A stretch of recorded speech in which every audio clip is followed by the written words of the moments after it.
Well, hello, everybody. Welcome in. Glad you're with us on a Wednesday. Had a very interesting lunchtime hour yesterday. That could be a little hint to some of you long timers out there. Going to pose some of the things that I learned yesterday.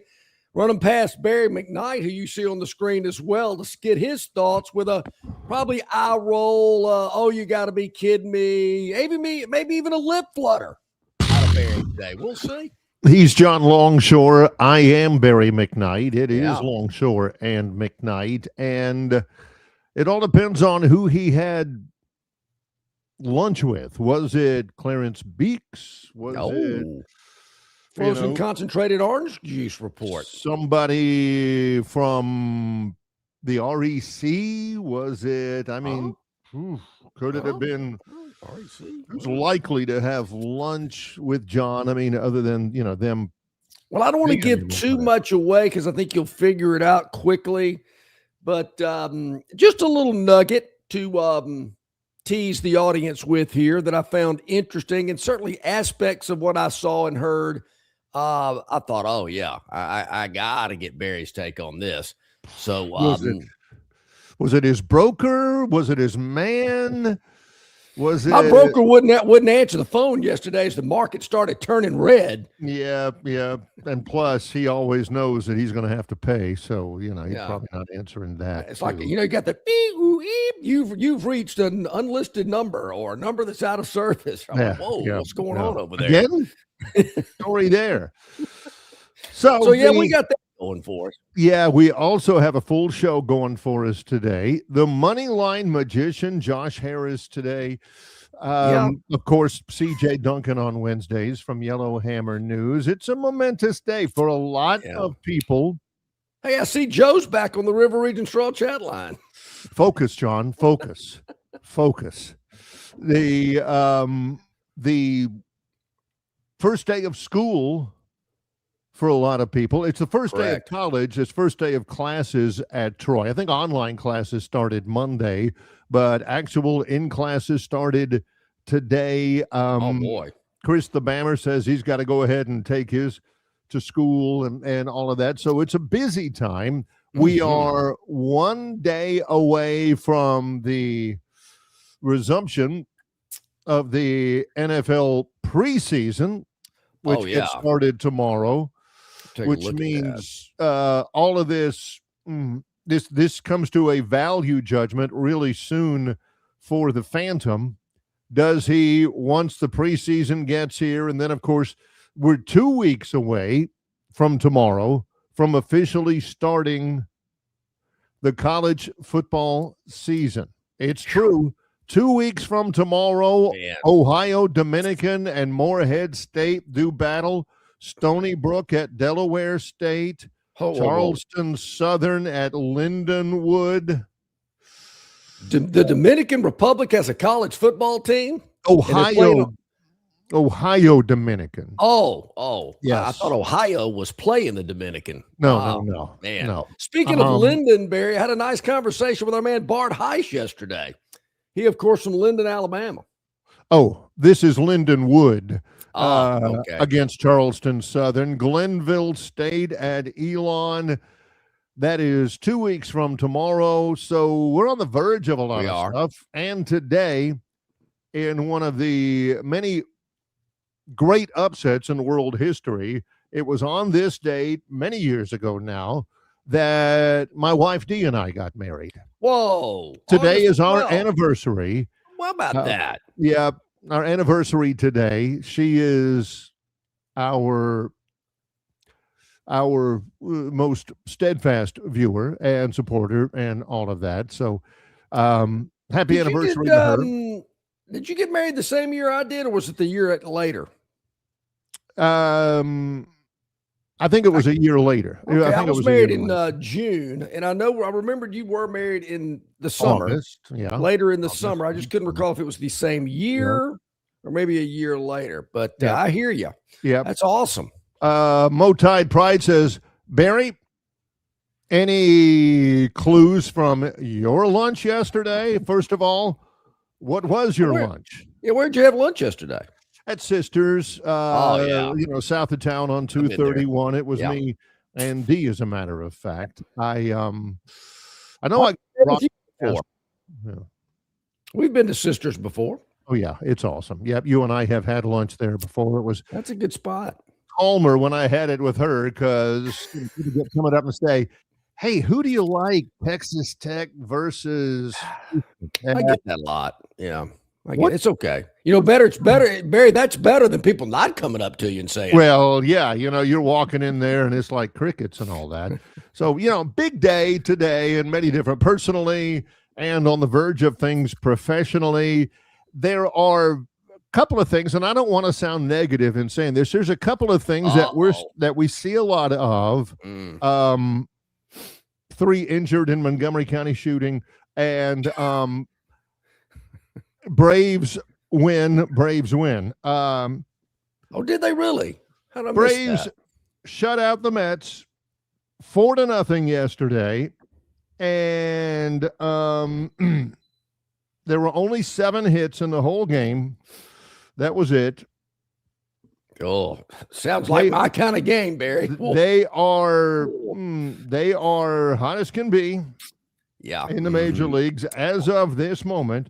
The Braves enjoy a lead of 8.5 games in the National League East. Will you people learn? 8.5. We went through that high point, and then we had a little low point. Injuries, losing streaks. People saying they're done, jumping off the bandwagon. The whole deal over, and now they've kind of got a little life back into them, and they're reeling you in again. Here, you folks, I'm trying to tell you, you're in for a heartache. They're reeling you in, and then they're going to do what they do to you each and every year. To this point, luckily, Robbie from Greenville and John from Wetumpka haven't gotten back on that Braves giddiness yet, at least not on the River Region Straw chat line. But I did see where John went to the Biscuits game last night. And, John, I just got to ask the question. I've got to be the elephant in the room kind of guy. He says he went to the Biscuits game. They won the game, but John noticed a large number of empty seats at the game last night. So I have to ask you, John, is that a problem? Is that an issue? I just got to ask. I mean, the Biscuits kind of lost some steam in terms of an entertainment option in the capital city, John? I know it was a Tuesday night. I know all the excuses.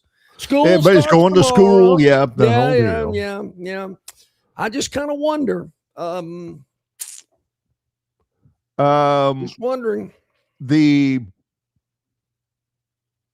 I bet there was a small crowd in Birmingham too. I will probably, I don't know. Davos Park has got a new addition. I think it's a new scoreboard, something like that. A buddy of mine was texting it to me yesterday. Look, huge Biscuits fans, really rooting for them. We haven't been following as much since we're not on the radio, which is the flagship station, and we would track them and promote them. But it is a beautiful little stadium.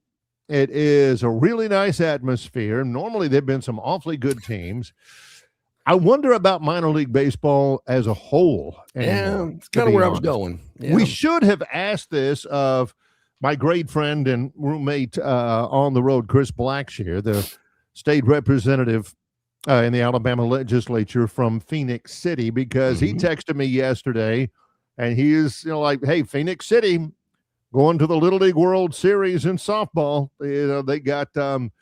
Was that Amanda Wurlitzer on the mound for that team yesterday? Hey, listen, she's something now. Her name is first name all of a sudden escapes me, Rasmus, and there is baseball royalty in Phoenix City.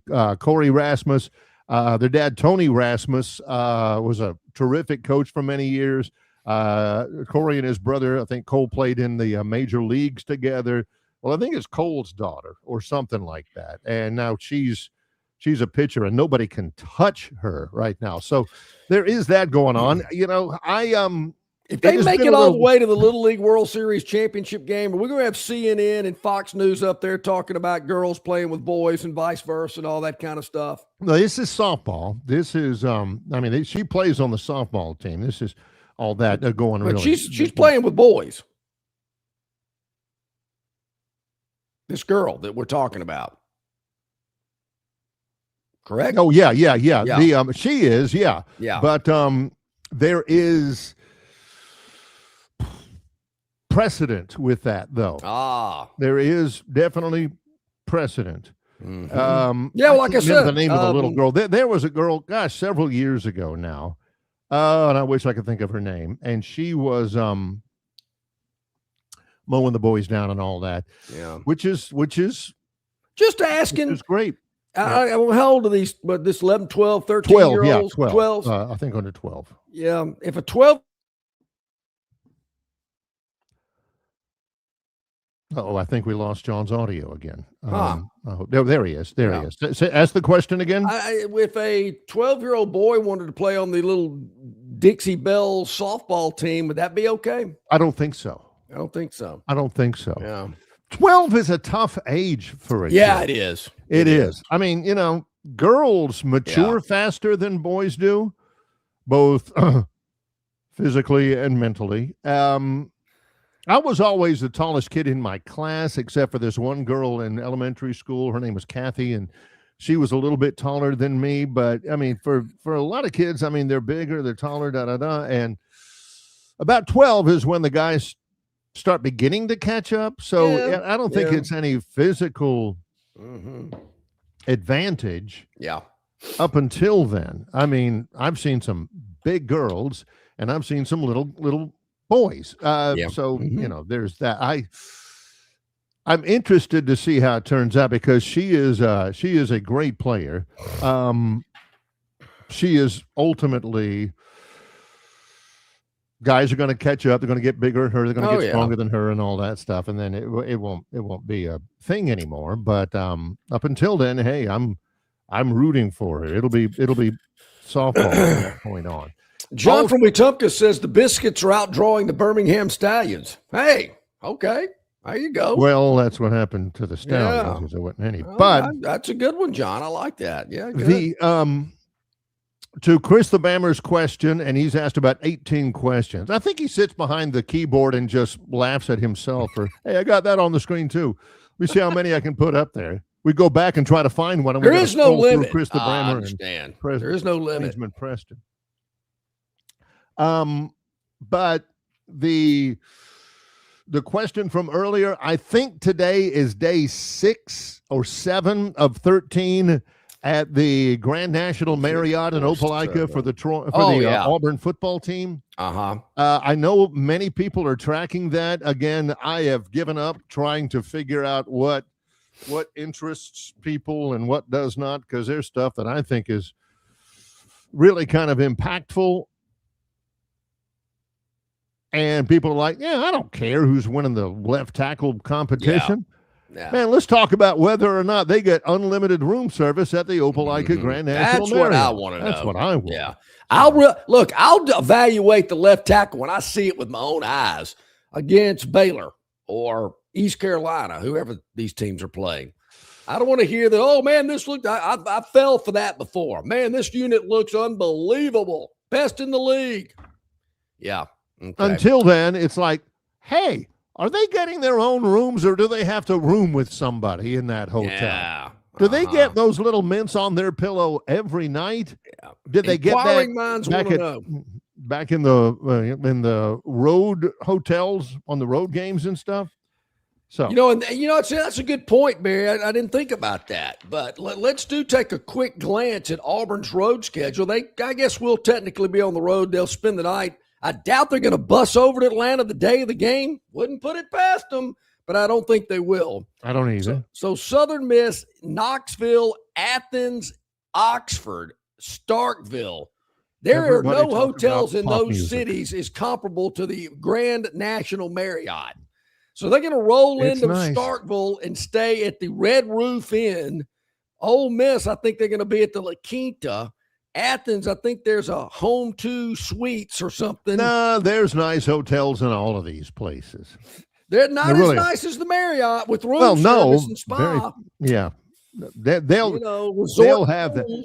On the road, I think, sometimes they stay in the Golden Triangle. They've got at Mississippi State. They've got nice hotels. in all of these places. That's not going to be I an don't issue. think Now, they're not going to be as nice as the Marriott because, no. I mean, the RTJ Golf Trail's got it going on with all of the amenities for those people. But, yeah, so we are on the verge is what I'm saying. Things are about to getting really close. And they're getting happening. So close, Barry, that my little hint to open up the show, we'll talk about it when we get back from our first break. Could be anybody. Could be. Could be anybody. Could be Bob Costas. Could be Charles Barkley. Could be Barry Switzer. Could be, the shoe shine guy on the corner over there on Narrow Lane. Hey, he tells me, just like in Police Academy. Could be anything. Underway, Wednesday live show. It's Longshore and McKnight in association with Yellowhammer News, presented by Bud Light. Longshore and McKnight are brought to you in part by Stivers Automotive, Stivers Ford in Montgomery, and Stivers Chrysler Dodge Jeep Ram in Prattville. For the absolute best on-site selection, service, and price, no other dealer can match Stivers. Stivers Ford in Montgomery is located at 4000 Eastern Boulevard and online at stiversfordmontgomery.com.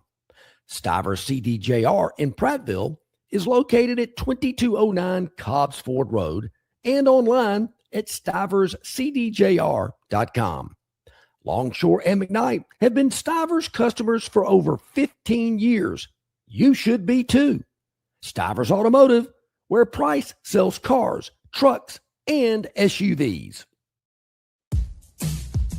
Budweiser, the American lager. A time-honored recipe, true to our original process, brewed using the choicest hops, rice, and best barley malt, delivering great quality beer since 1876. Budweiser. This Bud's for you. Enjoy responsibly. Copyright 2024 Anheuser-Busch Budweiser Lager Beer, St. Louis, Missouri. Local banking expertise, the newest innovations and technology, personal attention, genuine hospitality. It's all just part of the Riverbank and Trust difference. They invite you to experience it for yourself. Welcome to Banking Above and Beyond at Riverbank and Trust. Locations throughout the River region, locations throughout the state of Alabama. River Bank and Trust. This summer, Dixie Electric Plumbing and Air is on a Jurassic hunt for the oldest HVAC systems and water heaters in town. If your system is a fossil, now's your chance. Replace it between June 1st and July 31st, and you could win big. We're giving $2,500 back for the oldest HVAC systems and $1,000 back for the oldest water heater. Even if you don't win, you still score major savings on your new HVAC system, water heater, generator, and or garage door. Don't let your systems go extinct. Call Dixie, and it's done. All right, welcome back, everybody. Glad you are with us here on this Wednesday. A lot going on today. CJ Duncan, Yellowhammer News in about 12 minutes or so. Our man Josh Harris, the Moneyline Magician, top of hour number 2. So usually I might have thrown a curveball today because usually I talk about this on a Thursday when he makes his appearance on a Wednesday. And, of course, I'm talking about my man Joel Klatt, who I think is one of the best college football analysts out there. I know a lot of people in these parts don't like him because he's such a Big Ten homer. I don't get that. I mean, I love me some Joel Klatt.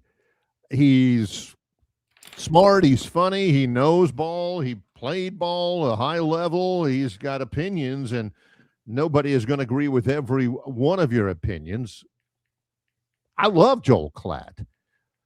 John got the ham sandwich out, put the feet up on the coffee table, eased the seat back, and had lunch with Joel Klatt. Yeah, and Cowherd. More on him later. But Klatt revealed his preseason top 25 yesterday. And normally this is a Wednesday feature. I guess they had to work around his schedule, and it was a little later than normal. It really didn't fit my schedule. I had to work some things out so I could check it. I mean, I like it at 12:30. That's really when I'm eating lunch. I mean, I might have to send an email or a text. Can you guys schedule him at 12:30? I mean, is it that big of a deal? 1:15 doesn't work for me. But anyway. Make it easy for me, please. Yeah. That's what it's all about. That's right. Isn't it our time? Uh-huh. What are you talking about my time? Again, my time. What about, come on, Mr. Hand. So, top 25. Yes. And I know most people are probably thinking Ohio State. A lot of run for Ohio State. Yeah. I mean, they're up there, but they're not his preseason number one. A little hint, 3 of the top 5, Barry, are Big Ten teams. I like it. I like it. As a matter of fact, Joel Klatt's preseason top 25 highest ranked SEC team is not even in the top 5. Yeah. None. There is 3 Big Ten, 0 from the SEC in the top 5. That's right. Oregon, the Ducks. I like that. Are they ready to make the next step? I mean, there's been a lot of talk about Oregon. They get a lot of run, plenty of money. They seem to kind of never be able to reach the top of the mountain. Big believer in Oregon. He's got his top 2 I like a lot. Oregon at 1, Notre Dame at number 2. As much as it pains me to say that, I think Notre Dame might win it all. They might. They might. And I think they're built to have a pretty long run. Sorry, Auburn, you got them the next 2 seasons. The scheduling luck Auburn gets is amazing. They always face these teams when they're good. That's all. I'm sure we'll hear that too. Yeah. But I like Notre Dame. I think they can win it all. The schedule is very manageable. Very manageable. It is. Ohio State, kind of hard to argue. They got to be up there somewhere. Maybe 3's a little them, but yeah. The 2 teams who played in the national championship game last year are both in the top 5. Miami is number 4. Indiana is number 5. Barry, there's another team, Miami. Auburn's got them on their schedule. Yep. They can't get a break. Miami's going to be good. I'm a big believer in Darian Mensah. I've seen him. Summerall coached him, raved about him as a redshirt freshman, then at Duke last year. Indiana, I'm not buying them. I'm not buying Indiana. I mean, they don't have their Heisman Trophy winning quarterback. They're not going to be able to eke games out, pull rabbits out of the hat like they did at Penn State last year. Flash in the pan. You know, they'll have a good season, but this team ain't winning the national championship. They have, I think, the best college football coach in the country at their helm. Well, as one of the greatest of all time said, you got to have great players too. Oh, yeah. Yeah. And I think last year John would have looked at them in the preseason. Huh? Are you kidding me? Yeah, I sort of. The running backs from James Madison. Their quarterback is Ricardo Montalban. What? You know, John wouldn't have given him credit last year. Not going to give him credit this year. Georgia 6. This is where he catches up a little bit. Georgia 6, Texas 7, LSU 8, Oklahoma 9. He's got 4 straight SEC teams out of the top 5. That's probably, Barry, the highest I have seen LSU in a preseason poll. Yeah, that one jumped out at me too. I got to admit, I think they're going to be good, but Kiffin's kind of like bumper cars. He's kind of all over the place. He'll do something crazy. They're the team in the top 10. I'm looking at thinking, man, you got to show me. I've got to see something from you. They're also the only team in the top. Well, one of 2 teams in the top 10 with a first-year coach. Everybody else has got somebody returning except for LSU at number 8, Oklahoma 9. Michigan is at number 10, and they've got a first-time head coach. Yeah, I got to see some more out of Michigan. All right. I'm not overly sold on them. Texas Tech. 11. Texas Tech,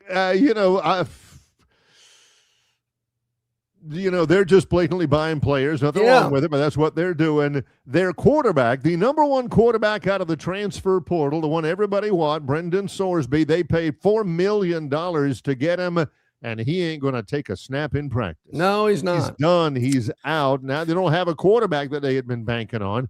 Yeah, they're number 11. I wonder about them too. The Red Raiders, Southern Cal at number 12. Barry, their schedule pretty difficult. The Trojans have got a tough road. And speaking of tough, I've never thought that Southern Cal has been tough under Lincoln Riley. They're more of a finesse team. I've heard that said about a coach in the SEC that once coached in the Pac-12. You watch their defense over the last couple of years, particularly 2 years ago. 2 years, yeah. They were getting pushed around all over the place. It was embarrassing thinking this was the same USC team that gave us Ronnie Lott and, Fozzie Whitaker, all these great players from back in the day. Man, they were horrendous on defense. They were barely average last year. That to me is the big red flag. Are they going to be able to gut some of the difficult situations out, because they have not. Barry, I believe Ronnie Lott was on that 78 Trojan team that came to Birmingham and beat Alabama. I bet Charles he was. White was the running back for the Trojans that afternoon. Maybe right. That was about that time. Okay. Yeah. A&M, Texas A&M comes in at 13. I know you're thinking, wait a minute. I've heard you reel off 5 SEC teams, with A&M being the 5th, Georgia, Texas, LSU, Oklahoma, now A&M at 13. There again, I got to see it to believe it with A&M. Heard all the hype. Yep. Oh, it's our year. Maybe this is, but until I see them do it, I don't have. They're like Michigan State. Again, I got to see it.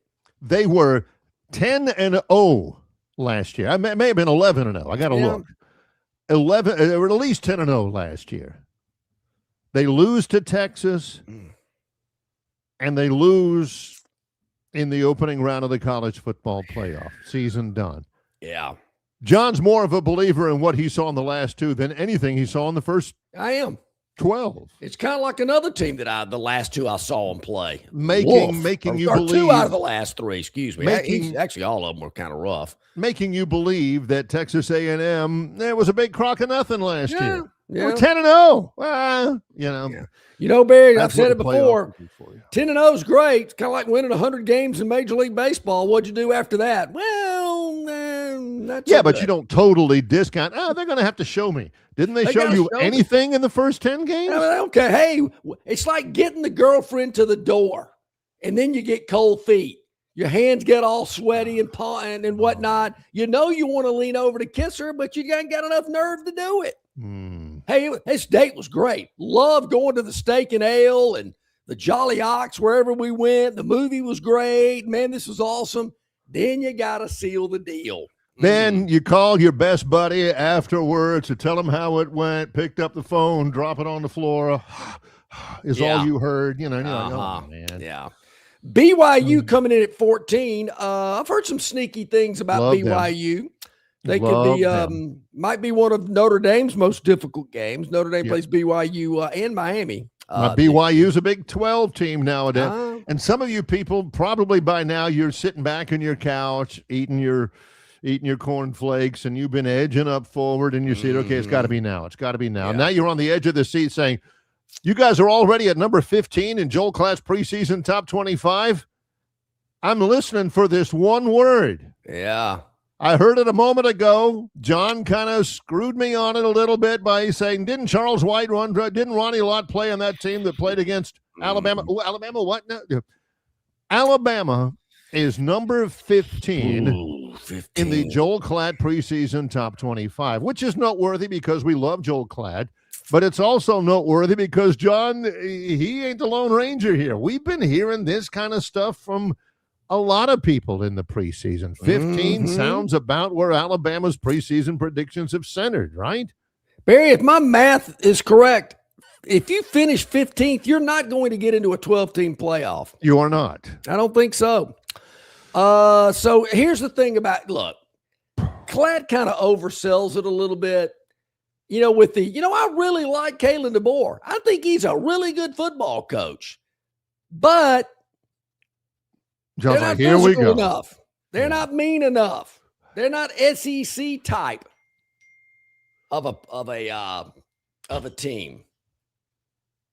Alabama at number 15. Number 15. According to a lot of the fan base out there, they might as well be ranked number 115. Yeah. For what they're going to feel at the end of the year if they end up number 15. They're going to want the number 15 team in the country who made the playoff last year, double-digit wins, to get fired and eat the $70 million buyout. Years ago, people were clutching their pearls over Gus Malzahn getting a $27 million buyout. I remember that. Hey, other SEC teams that made his top 25, Ole Miss at 16. You got Tennessee at 23 on this list.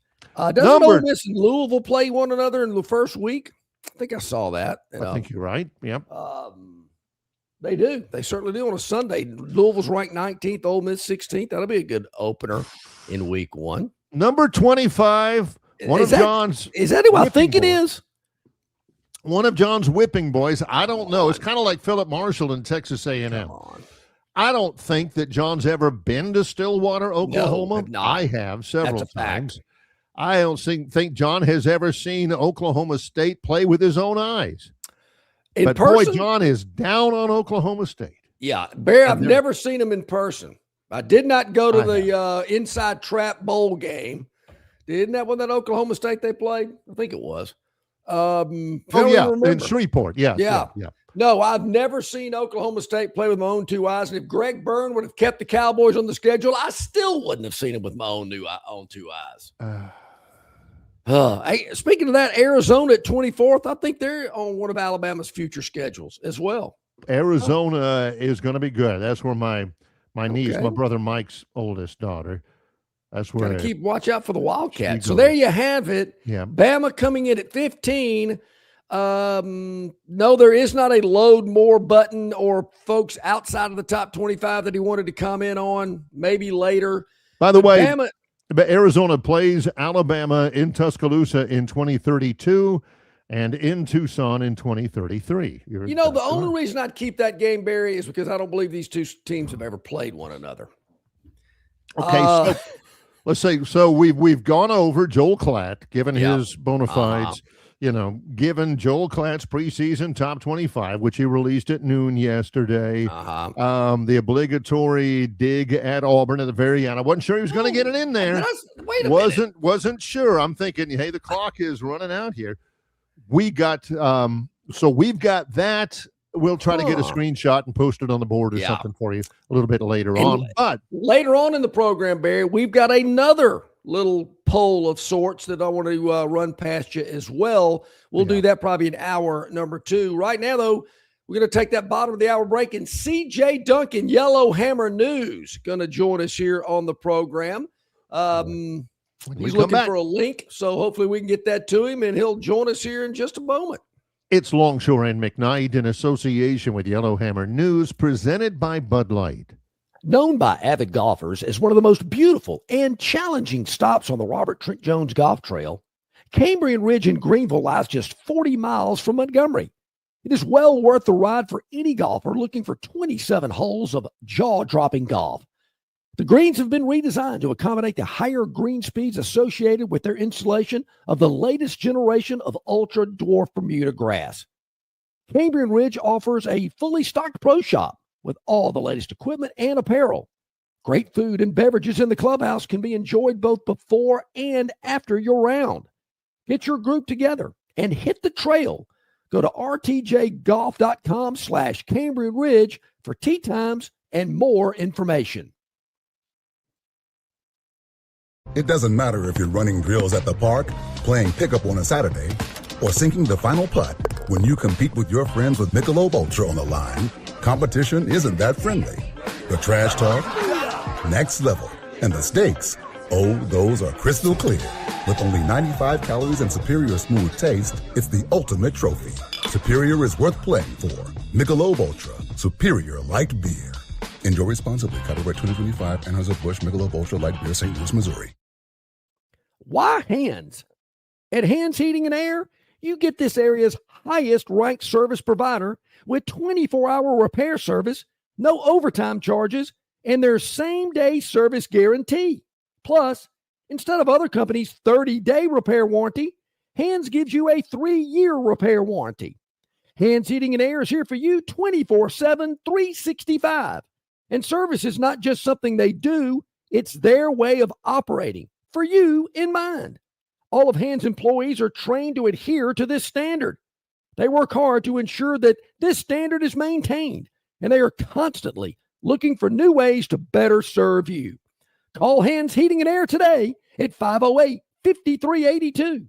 That's 508-5382, or find them on the web at 834hands.com. Okay, welcome back in, everybody. About 25 minutes to the top of the hour here on this Wednesday. Longshore McKnight, brought to you by Bud Light. Easy to drink, easy to enjoy. Hey, hit the like button, hit that subscribe button. We really appreciate it. Helps us out tremendously to bring you the programming that you enjoy each and every day. We do it live from 7 to 9. And then you can, of course, watch it and listen to it anytime you like on your convenience. Facebook, YouTube, Instagram, Spotify, X, iTunes. It's all over the place. Watch, listen, run it through your Bluetooth in your automobile, however you like it to do it, and whatever time. It's very convenient. We greatly appreciate it. Hit the like, hit the subscribe button. CJ Duncan is with us from Yellowhammer News, joins us here on the program. Glad to have him along. Good morning, CJ. Good morning, guys. How are y'all doing this week? Doing really well. First off, did you watch any of that Hall of Fame game? You know what? I was actually down in Point Clear, Alabama. There was the Business Council of Alabama had their government affairs conference. So I was doing halfway looking at it, but also working as well. But I have seen clips from Carson Beck's last couple of drives and all the excitement that happened there at the end. So it was a good way to get football started. Hey, did you get any pool time while you were down there? Man, that's a great place to kind of hang out by the pool. Absolutely. I spent most of my Saturday right there at the pool, enjoyed myself. After all the work festivities were done, we were able to kind of get away for a second. Awesome. All right, I had two things that you were talking about last week that I had somebody, I got in a conversation with somebody about afterwards. Number one, and I'll go ahead and tell you, they were Troy football players. You know, we had a big welcome back student athletes deal inside the practice facility, and I was talking to a few of them. Number one, they were talking about the Hall of Fame game, and I was telling one of them that you had they didn't know any of the Hall of Fame. They knew who Drew Brees was and everything. I said, this was to two of them. I said, have you guys never heard of Larry Fitzgerald? And I said, man, CJ Duncan, who's on with us, you know, who's had, you know, experience and all that kind of stuff. He was telling us Larry Fitzgerald is the bomb out there. And they said, man, I got to look him up and everything. So I said, watch some of the tape. Well, go YouTube some of the highlights and stuff like that. College, NFL, all that stuff. And they said, Larry Fitzgerald, huh? We're going to have to check that out.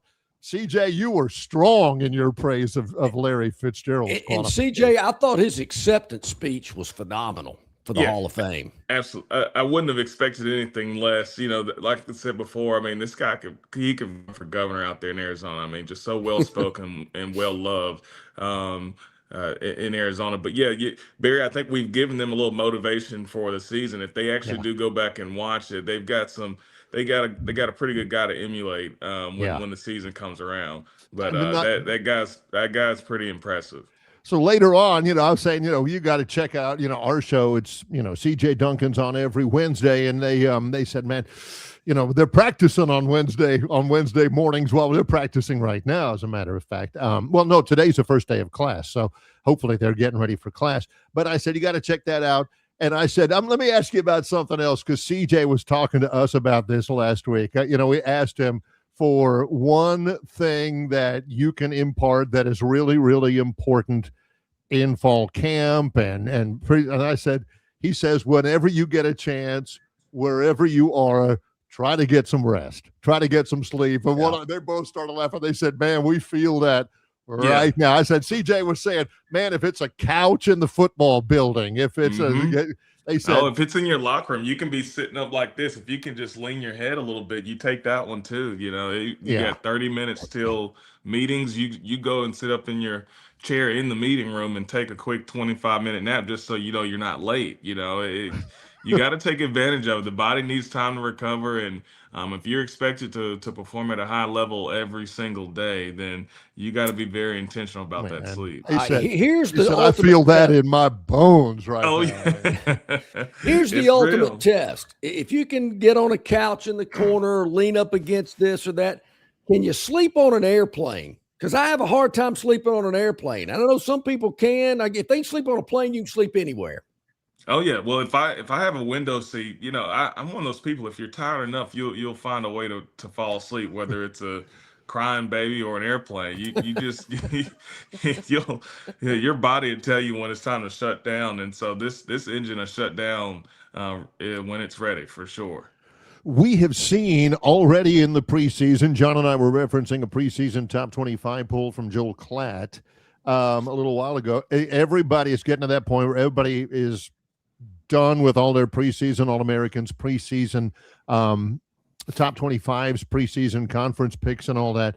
I'm seeing probably more than anybody else, and there's some great quarterbacks that are coming back. I love Mayava from USC and Dante Moore from Oregon. He's coming back, and all down the line.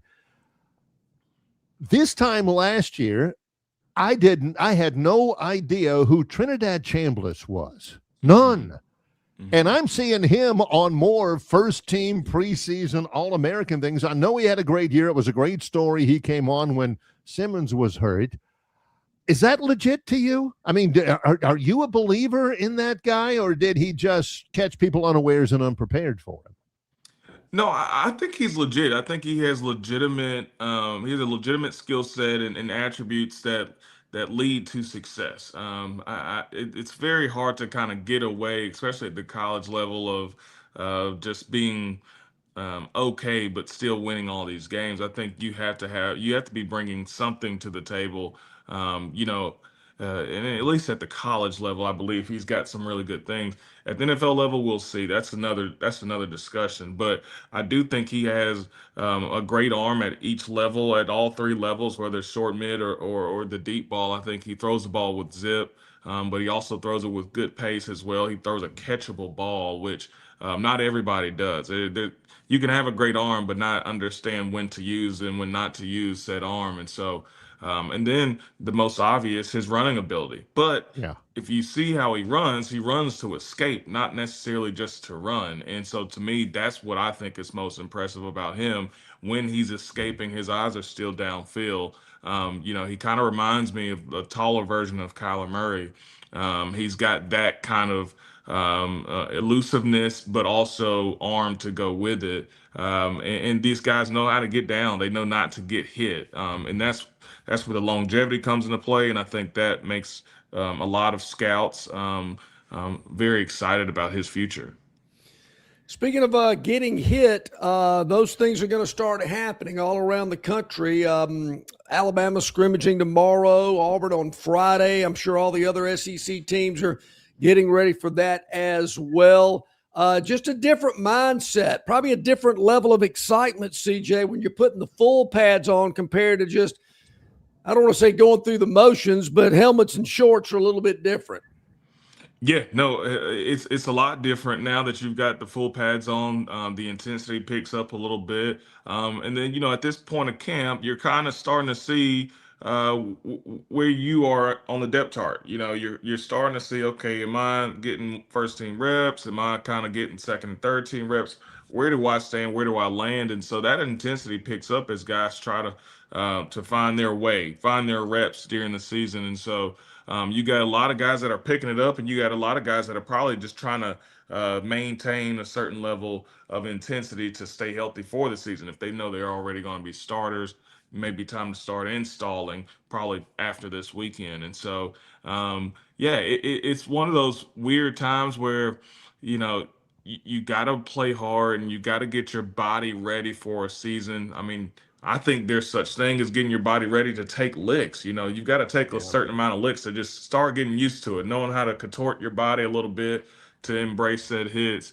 All that is necessary to gear up for a year. But then you're also kind of tired of hitting your teammates. You're ready to hit somebody else. So it's kind of that weird time during camp where I need to continue to impress my coaches, but man, I'd love to see different colors out there. Let me follow up on something you were saying just a moment ago, CJ. In this, you were talking about Trinidad, and you were saying, in this day and age, you can't just be out there and run the offense. You got to bring a little something extra. Are you saying that the era of the game manager at quarterback is over? Is it gone, CJ? You've got to have a little bit more than just get the play run. Well, you know what? I won't say that, and I won't put anybody in a box either because, Right. that's what happened to me, right? There was a time period where everybody wanted the tall statue back there that could deliver the ball, manage the game, do those kind of things. And, it was kind of frowned upon to be a dual threat or a guy who he was an escape artist, as most people say. So I won't say it's completely over, but I do think if the way that I look at the game, if that defensive end runs a 4-5 or a 4-4, as we saw the guy from Texas Tech do last year, and your quarterback can't move whatsoever, that's going to be a rough game for everybody involved, unless that right tackle is Lane Johnson for the Eagles, or whoever. So I do think there is something to the league kind of going toward the guy who he may not be the fastest in the world. Like Baker Mayfield's not a super fast, overly Right. athletic guy, but he does just enough just to escape, to keep the play going. And I think it's a lot of pressure on these tackles, on both sides, to try to maintain a Myles Garrett every Sunday in every play. You kind of need a guy that can at least get out of trouble and then deliver the ball. I do think that is probably the direction we're headed. CJ Duck and Yellowhammer News joining us as he does each and every Wednesday on the program. CJ, tomorrow we really get into the NFL preseason. There's about 6 or 7, 8 games tomorrow, and then we'll see them throughout the remainder of the month before the regular season rolls in. I've kind of just made light of it, kind of kidded around, watching the preseason game. Guys, they're receiving a punt, fumbles it, running back takes the handoff, fumbles it, interception, whatever. And my first response is, he's out, gone. Is that the mentality when these guys are getting their moment to play in the NFL and they turn the ball over or make some stupid mistake? Are they trotting over the sidelines going, well, that's it. I'm done. Me. Yeah, you know what? Yeah, that's the thought going through your head. Especially the ones that are controllable. And I won't say his name, but I had a former teammate in the NFL who was a good player. He hadn't had the best camp. I think he probably expected himself to play a little bit better, but he still had a lot of talent and showed a lot of potential. And we were playing in a game, and we break the huddle. We all go to our positions on the field. He was a receiver as well, and he ran to the wrong side of the field. And so the quarterback's having to call him back over to the left side and say, "Hey, man, you're right here." Then he lines up inside of me, but what he didn't realize was I was the most inside receiver, so he actually needed to be the guy in between me and the X. So that's another. And then when we get out there and run our routes, he ran the wrong route. And so going to the sideline, he was like, "Man, it's good knowing you boys, man. Really enjoyed our time together." It's tough, and there's a lot of pressure with that. I make light of it, but it is, for a lot of people, it's their life, and that's what they have to in their dream, and it's what they have to lean on right there in that moment. And so, But you do have a lot of time, especially as a rookie. You may not get as much time during the games, but your game is the practice and being consistent, being on time, showing a lot of effort, and make sure you've got that playbook down. If you do all those things, you may still get a chance, whether it's practice squad or special teams. And so there are ways to make it, even if you have one or two mistakes. If you're doing the right things consistently, you'll be fine. But if we've got to tell you things more than twice, then it may be time for you to move on. Ooh, man, that's Yeah. tough. Yeah, that is. I don't know if you ever watched the Hard Knocks series on HBO, but man, the part of the show when the guys have to walk into the coaches' offices and the coaches are kind of giving them the bad news. Oh, Yeah. I even cringe watching that. I can't imagine how these players feel. It's brutal. I've seen guys get, text in the middle of the day or middle of the night and it says, "Hey, coach needs to see you. Bring your iPad." Ooh. Usually, if he Oh. says that, you know what time it is, right? And so, Oh. I was the last or second to last guy cut in our class. So I think we had one practice squad guy, and then myself. And so, I was there in the facility.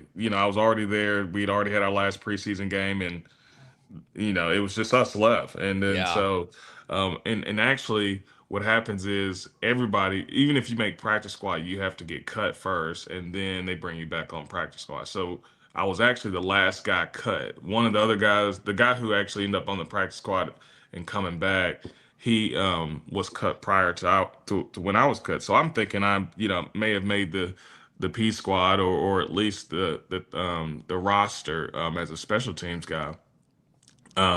But next thing you know, there's somebody coming down saying, "Hey, bring your iPad. Coach wants to see you." And that's kind of like, all right, good try, but didn't work Yeah. out. So, yeah. Did you ever think after that happened, CJ, that maybe another team? Did you kind of go, okay, I've kind of scratched that itch, or were you maybe thinking about another team to land on? Yeah, you know what? It took some time to kind of figure that out. I did have several other teams kind of reach out and say, "Hey, we'd love to get you in the facilities. See you work out a little bit. At minimum P squad, but we'll see if we can get you on a roster." And I'll just say they were like spread on each side of the country, and Yeah. so. I really had to look in the mirror and just say, do I want to continue to do this? Living by the phone, unsure what my future is going to look like. Am I going to be there for 6 games or am I going to be there for, 5 years? You don't know, especially once you get stamped as an undrafted free agent who got cut at his first spot. So I had to make the tough decision that I just wanted to move on from it. Didn't want to live my life that way. And I said, well, I stayed at Vandy for 4 years for a reason, so I need to go put this degree to work. So I need to go see if this works. So that's what I ended up doing. But yeah, I had a couple teams that reached out and were interested about bringing me in after the Cardinals. In every way you can measure it, I think it has turned into the right decision for you. It sure has. It's been a blessing. Yeah. I don't know if I would have met my wife and had this little girl if I would have kept going. So God, you got to trust God's timing. There you go. On that note, which we both agree with, CJ Duncan, Yellowhammer News, always a pleasure, always enlightening. Thank you very much. Thanks, guys. Always a pleasure. See y'all next week. Look forward to it, man. Great interviews with CJ Duncan. Always appreciate his appearance here on the program. As you get closer to the start of the football season, some great some NFL talk today. We've certainly talked a lot of college with CJ, but certainly interesting with the NFL. We're going to talk a little bit more about the NFL in hour number 2, a little something else I stumbled upon. But we got more coming up today. Josh Harris, the Moneyline Magician, joining us at the top of hour number 2 here on the program. You did hear a little Braves giddiness earlier in the program today. I guess they're feasting on the Marlins and the Nationals and everybody in their division teams. Basically. Yeah, it's not the strongest division, I'll admit. All right. in Major League Baseball. I'll admit that, but it does not take away from the Braves' accomplishment. They have tied the Dodgers for the second best record in Major League Baseball. Now, the Braves' payroll is not small. Yep. But it is dwarfed by the Dodgers' payroll. Both of them are 2 games behind the Milwaukee Brewers, who are the best team in the National League right now in the Central. But the Braves just keep winning. The Braves are getting more bang for their buck than the Dodgers are, who have lost 7 of their last 10. Barry, I heard this stat. This is the one that jumped out. There were a lot of other stats associated with it. Since July 31st, the Dodgers have the worst record in baseball. And I went, did I hear that right? I like it, And I went, really? Because I know they got swept by a couple of teams. As a matter of fact, the Daily Dog was against the Dodgers multiple times and cashed in on it. And I thought he was wrong every time. Yeah. I love me some Dodgers. I'm a Braves guy. I'm a Dodgers guy. You can be both. But there's something missing. Since July 31st, I went, really? And then they started putting up all these stats, stuff I had no clue. ERA, base on balls, all this junk. And the Dodgers were like, they're terrible. I mean, their stats and all these alleged meaningful baseball categories were extremely low compared to where they had been earlier in the season. And some of the rationale, Barry, was, the Dodgers have played more games than just about any team in baseball over the last 3 or 4 seasons. Wait a minute. So they played more games because of postseason. So that's why they're going through this midseason lull. Is that what I'm led to believe here? So what's Auburn's excuse? I didn't say that. I thought it, but I didn't say it. If you think it, is it as bad as saying it? Oh my gosh, no. Okay. But, the number 15 team, according to Joel Klatt says there are 14 better teams in the nation than Alabama. As if, BYU, Texas Tech, Indiana, Oregon, who are these flags? There's some blue bloods ahead of them. Notre Dame, Ohio State, Michigan, Oklahoma, Texas, USC. Here's what, if I'm Bama fan, Barry, it doesn't irk me that teams like BYU and Texas, every year you're going to get a couple of those that, get in there, little flash in the pan kind of teams. But if I'm Bama fan, I'm going to, whoa. Notre Dame at number 2. Most people think they're going to win it all this year. Notre Dame? Ohio State again? Miami, they sucked 3 years ago. How are they in the top 5 now? What is this, 1992 again? That's what Bama fan doesn't like seeing. Now, they don't really like seeing 5 other SEC teams ahead of them either. Don't get me wrong. But they don't like seeing Notre Dame, some of those other blue bloods up there ahead of them. Yeah, rough. How in the world? I don't. It's unconscionable. It truly is. How do you do it? It's tough to swallow. And I get it. Been down this road too many times before. Bama fans don't want to hear it. Don't want to see it. They're hoping for a turnaround, a more physical football team, one that can run the football, dominate the lines of scrimmage. The first 5 games are going to say a lot. We talked about South Carolina earlier this week, Barry. They got a really good quarterback. Another guy. Wide receiver. Yeah. Great edge rusher in Dylan Stewart. South Carolina's given Alabama all they've wanted the last 2 or 3 times they played each other. Yeah. That's a watch-out game before that trip to Starkville. Well, I know we're coming close to the top of the hour, but I did want to share this. This is what we're talking about. Yep. This is a screenshot of his presentation yesterday. Joel Klatt on YouTube. Follow him on Twitter. We love the guy. And you look at it, John's probably focusing on the bright colors and all that, but you guys are focusing on bottom middle. Mm. Look where Alabama, look over on the left. The Notre Dames, Yeah. the That's what Ohio hurts. States, the Miamis, Yeah, the that's what Georgias, the Texas, and then way on back there, Alabama. And again, the point needs to be made. He ain't the only one that's picking him right there. Yeah, I mean, but not only like I said, the Notre Dame up there, you didn't have to worry about them over the last 10, 15 years. Miami, an afterthought. You know, they were done. But having those two teams back there, then you got 5 SEC teams above you.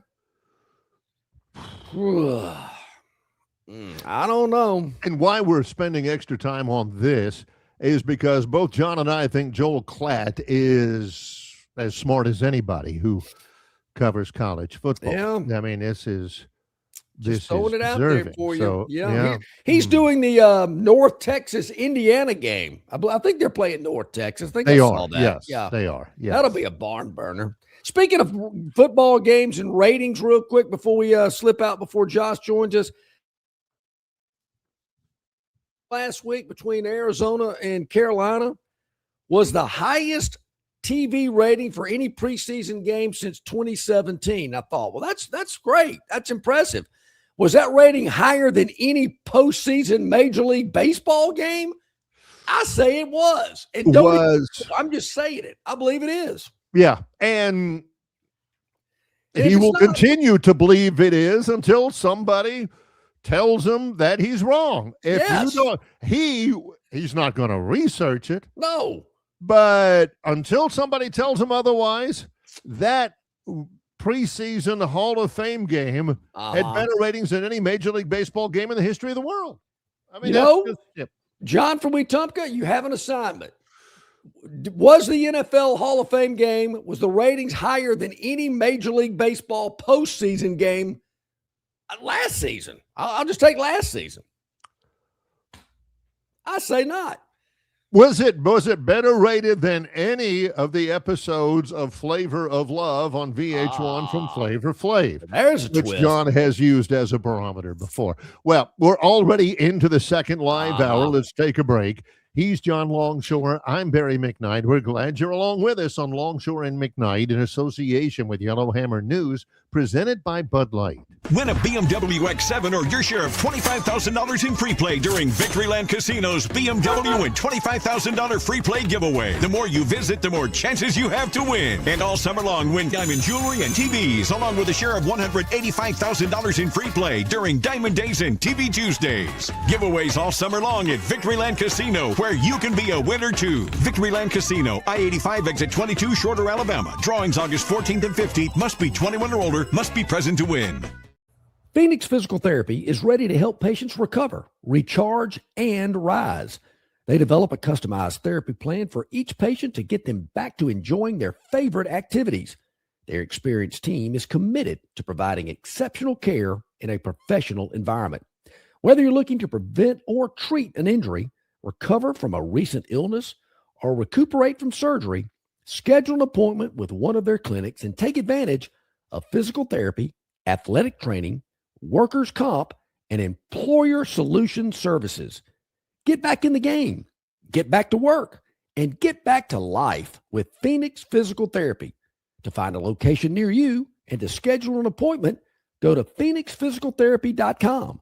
That's phoenixphysicaltherapy.com. All guests of Longshore McKnight appear on the City of Montgomery guest hotline. Check out the most interesting and informed personalities in sports covering Auburn, Alabama, Troy, ASU, and all the major teams from across the country. John and Barry have the best guests brought to you by the City of Montgomery. To find out everything you need to know that is going on in the capital city, check out montgomeryal.gov. That's montgomeryal.gov, the capital of dreams.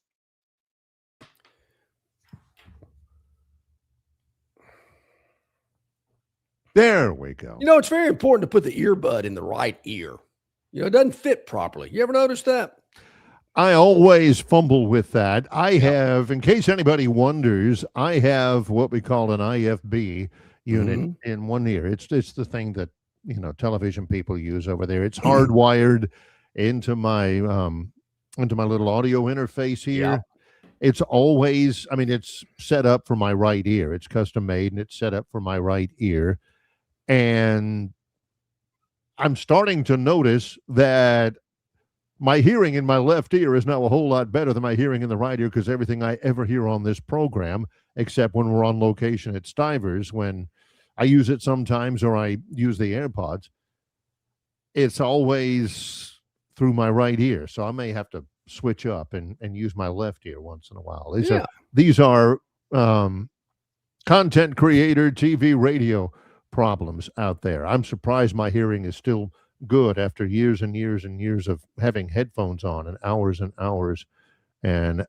So to start off the second hour, this from Brett from Beauregard. Brett, keep it going. We kind of like your style here. Yeah. We need you here. Brett from Beauregard says, Auburn is at the football facility at 7 a.m., returning at around 8:30 or 9 every night. This mess about Auburn being at a resort is the biggest bunch of Alabama media hogwash ever, except for the made-up Newton investigation. Looking at you, Feinbaum, Jody Wright, and Lars Andrews. Whoa. Brett, you didn't mention me in that. Wait a minute. I've been talking about Cam Newton for the last 16 years. Give me a little credit, Brett. See, here's the other thing. Damn. And again, school is about to start. It starts today at Troy. School has started as of 6 minutes ago live. Yeah. And it's starting everywhere, and that changes it all. That changes, your practice schedule and all that. Here's the thing. Up until then, all of this Marriott stuff, Brett's right, but players aren't only going there in the morning and coming back at night. A lot of them stay there because they've got to get treatment, or they're watching extra film, or they're, organizing passing drills on their own time with the players and stuff. Is it out of the realm of possibility? Man, I am tired of this. Beep. I'm ready to get on my laptop and play some Xbox or whatever. Go to Instagram or YouTube or Hulu or whatever that is these kids watch. I am done. This coach has been on my case for a week. I'm ready to max and relax. Hey man, did you sneak any weed in here? Because man, I need to just kind of calm down a little bit. Man, open up the window over there. We can blow it out so we won't get busted. I would think, I don't know about the weed part. I know about the weed part, but I'm not sure they can smuggle it into the Marriott. But I guarantee you all that is, and that'd be the case if they were sitting in the dorms or they're sitting around playing pool or whatever. They're thinking, man, I am tired of this. When are we going to start hitting somebody else? Man, I need a break. When can we go get on some Sea-Doos and go parading around on Lake Tuscaloosa or something? Remember that? Like that? Yeah, that was a great team outing, a great bonding session. Go out and let Saban zing you around on a raft and try to throw you off. Those were the days. Those were the days. All of this lazy river stuff over there at the water park off I-85 and College Street, all of this. That's why John never really fully bought into the concept of Big Cat Weekend. Unofficial visits. Come on by, and you don't have, let your parents go out and shop at the Village Mall or whatever. Just kind of hang out and pie eating contest and, get to know each other and all that. John's like, I ain't doing that. Nah. I think, that's not how you, win games or anything like that. But it is getting to that point now. And again, Troy has already been to full pads. At Auburn, today is the first day in full pads. First scrimmage for Auburn is on Friday, and we made this point before. You never used to see that in the past. You'd have full pads for like 10 days before you had your first scrimmage before, back in the day when players were not expected to be on campus during the summer. Now they're all shape. They're all bigger and all that. Alabama, they are in full pads. They are scrimmaging actually tomorrow. Yep. Which I got to admit, that is pushing it just a little bit. Full pads started for Alabama yesterday. Their first practice in full pads. Their first scrimmage is tomorrow. And I'll be honest, I kind of got sucked into John's little story about lunch yesterday. I was kind of thinking that John had lunch with somebody who had hurried back to Montgomery after watching Alabama with their own eyes in full pads yesterday, and he is full of stuff. John, I'm telling you, Daniel Hill, man, that guy's a man-child. He looks great. Oh, golly, I'm telling you, Keelan Russell's going to be the starting quarterback, and it's not even close. Oh, what about – That'll be Friday, Barry. That's coming up. Yeah, that's my point. Yeah. It's coming soon for everybody. That'll be Thursday afternoon, actually, but we'll get you the insights on on Friday. But, yeah, I mean, the Saturday scrimmage, I see them working here. We don't want everybody and their mother coming up here like it used to be. Yeah. Too many people are getting a little bit too chatty. Now, I'm not saying anything. I'm not revealing any sources. We got it ironclad. There's no cracks in the armor. Nobody's going to be finding out where the info's coming from. So, was it Alabama or was it Auburn a few years ago now, more than a couple, where somebody got hurt in practice? So. It was preseason. I know the season hadn't started, but I don't know if it was preseason camp or it was game week. Somebody got hurt in practice when you could still have, certain people in attendance, and somebody got hurt in practice, had to get carted off. I mean, he could not go off his own power, and it was on the internet before they could call that kid's mama. Yeah. And they said, enough of this. Enough. Sure. Of this. And there, people were like calling that. her saying, hey, what are you hearing from so-and-so? What do you mean?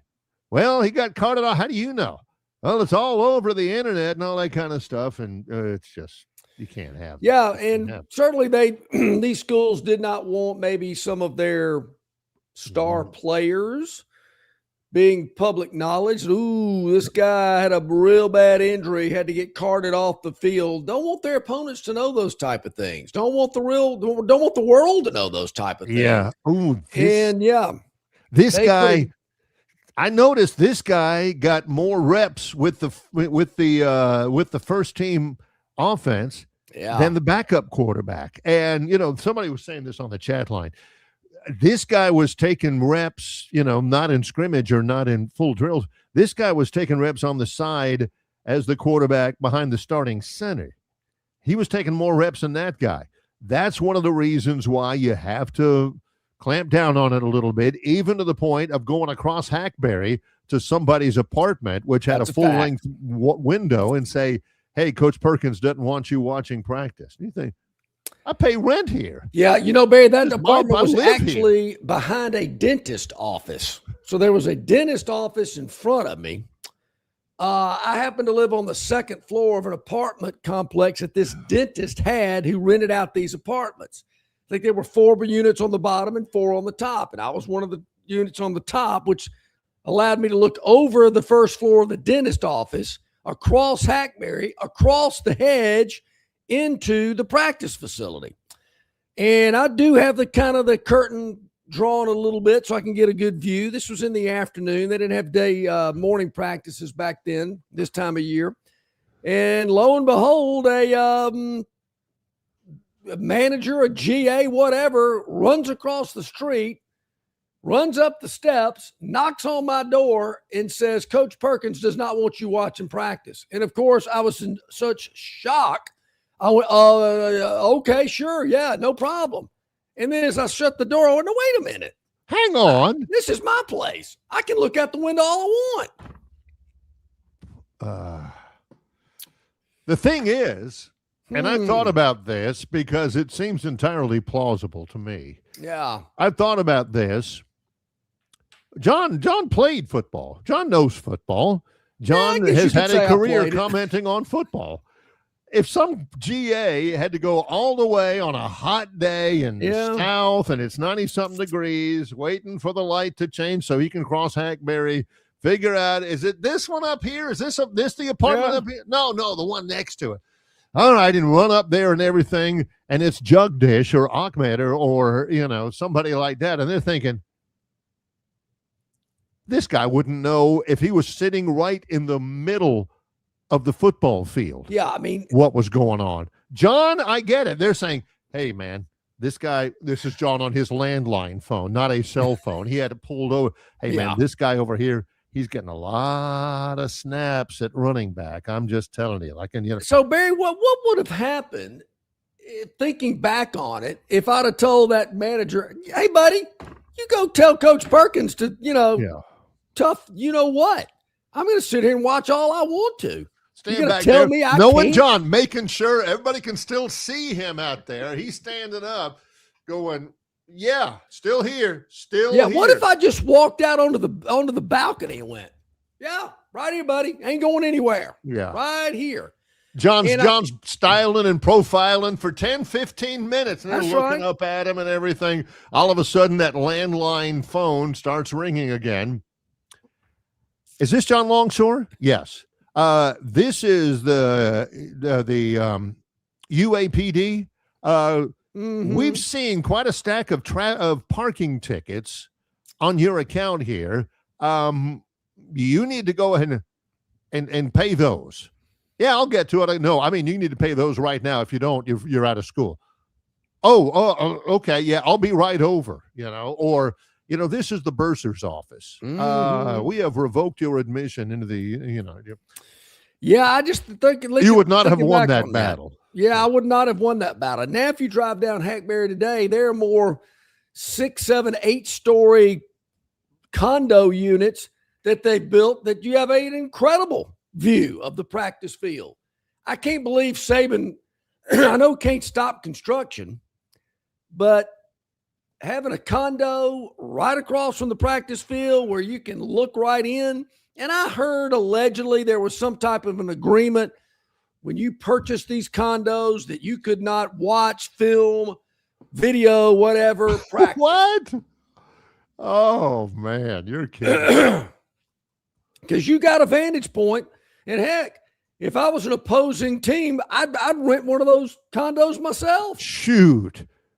You don't think that over there, I don't know, in Vince Dooley's office or in, Pat Dye's office, Jerry Claiborne, Emery Ballard or somebody over at Mississippi State, you don't think that they'd find enough money to get somebody over at the University of Alabama, a student or somebody, get them set up in that apartment, have them only come in and take classes in the summer and in the fall, and do that?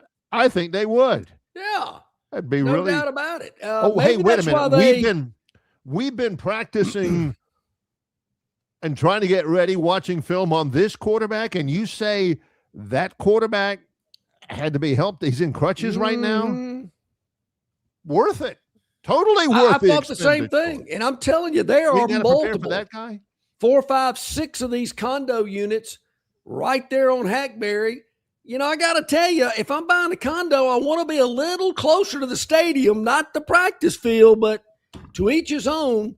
I know the condos that are right by the stadium are extremely pricey. Everybody can't be Norman Azar, though. True. But I'm just thinking, man, I can't believe Saban liked that one bit. I don't. Maybe they spend more time in the indoor facility than we thought, but that one always kind of surprised me a little bit about watching practice. But we'll see. They'll scrim tomorrow, Auburn on Friday. We'll get a little bit more skinny on what is coming out of that. As we go to break, all of you guys on the chat line up here, you see all this stuff Bob's talking about, best caller and sports radio. Our ratings went up every time he called when we were, at the radio station, everything. Y'all guys, it's true.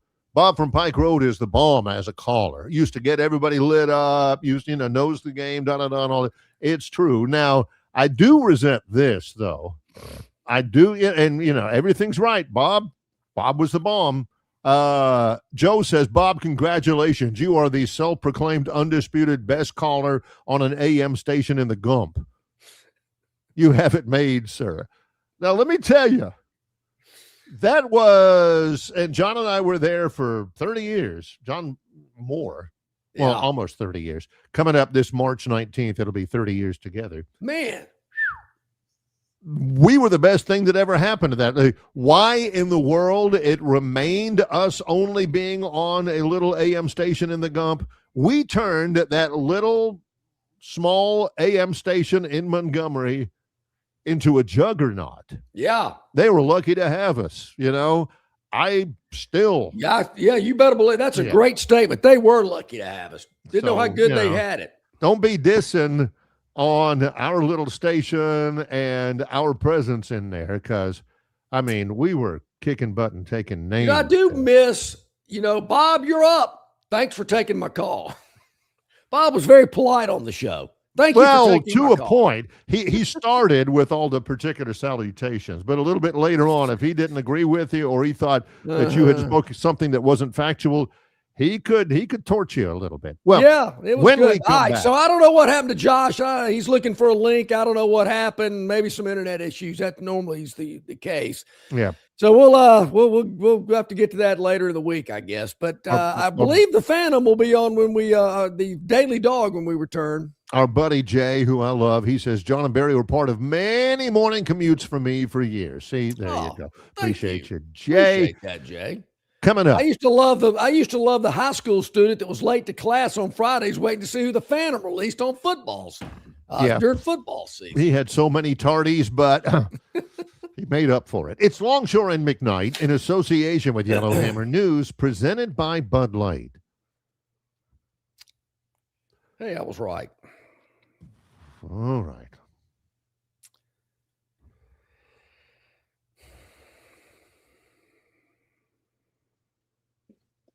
All guests of Longshore McKnight appear on the City of Montgomery guest hotline. Check out the most interesting and informed personalities in sports covering Auburn, Alabama, Troy, ASU, and all the major teams from across the country. John and Barry have the best guests brought to you by the City of Montgomery. To find out everything you need to know that is going on in the capital city, check out montgomeryal.gov. That's montgomeryal.gov, the capital of dreams. Hey, where's the beer guy? Bud Light here? You get a Bud Light? Bud Light? I'm here, Bud Light. Bud Light here? Bud Light here? Bud Light here? Bud Light where? Bud Light here? Oh, Bud Light there. I missed that because of you. You did not miss that play because of me. Have to stop talking this way? Yeah. It's actually kind of fun. Hey, I got your Bud Light. Oh, nice. Never mind. Anything for the clean, crisp taste of Bud Light. What'd I miss? I have no idea. Prattville Carpet is the most trusted name in flooring in the River region. Ray Bowles and his staff have an extensive line of Mohawk stain-resistant carpeting in all the latest styles and colors. Prattville Carpet also has hardwood, vinyl, and ceramic tile for all of your flooring needs. Professionally installed at the absolute lowest prices.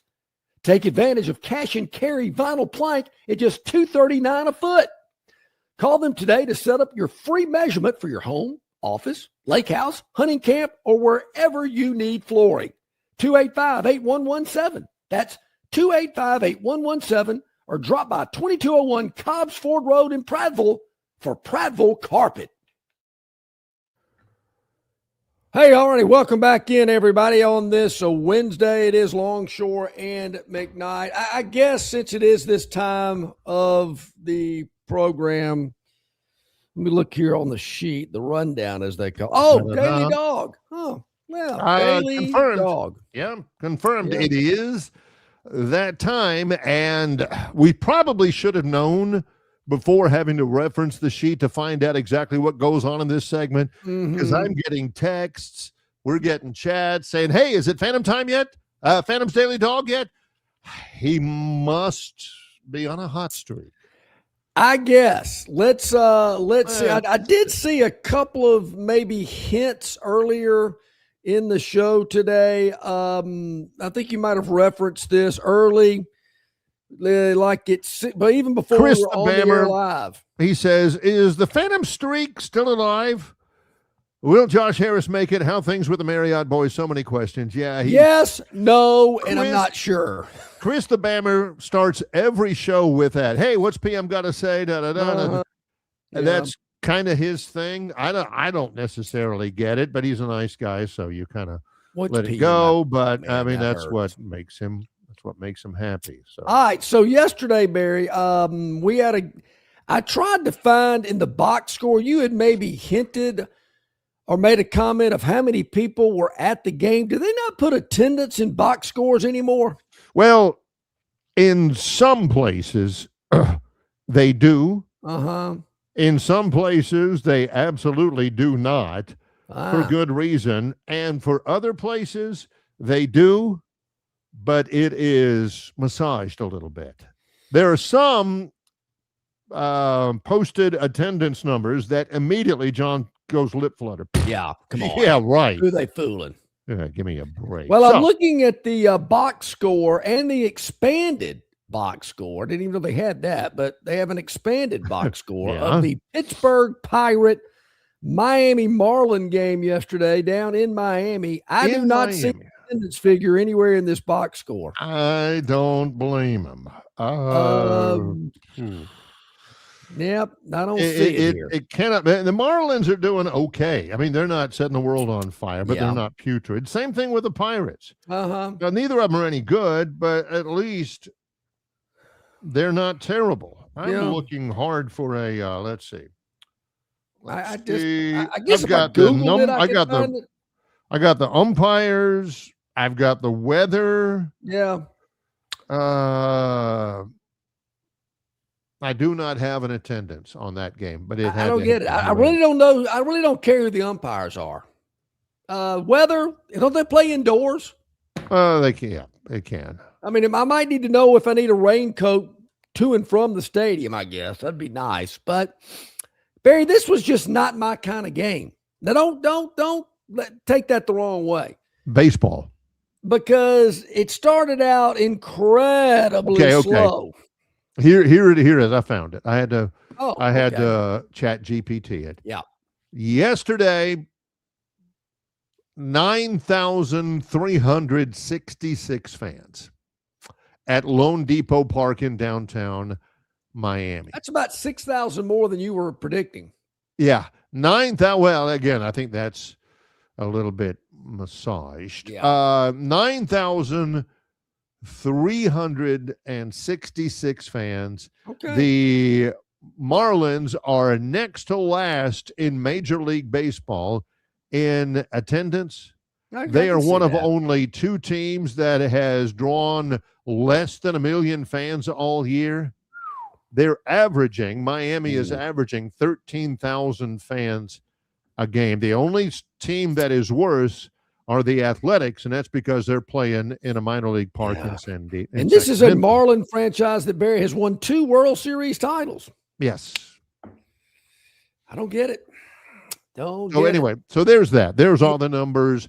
That was the game, but as John has hinted, that was not his kind of game. So we've played 2.5 innings and nobody scored a run. That's when you kind of sit in your seat and you look at your buddy and go, you ready to go? Really? Is this what we're here for? But Miami was able to scratch across a run in the bottom of the third. I think it was a solo homer, maybe. I don't know. Then they go the whole 4th inning without a run. Top of the 5th, nobody scores. And the Marlins score again in the bottom of the 5th to go up 2-0. There is not another run scored for the remainder of the game. I mean, just go ahead and shoot me. I mean, give me a break. I got to sit there through all of that. But there is a bright side. Because if you had the Marlins catching a $1.06, you cashed that ticket when the game was finally over.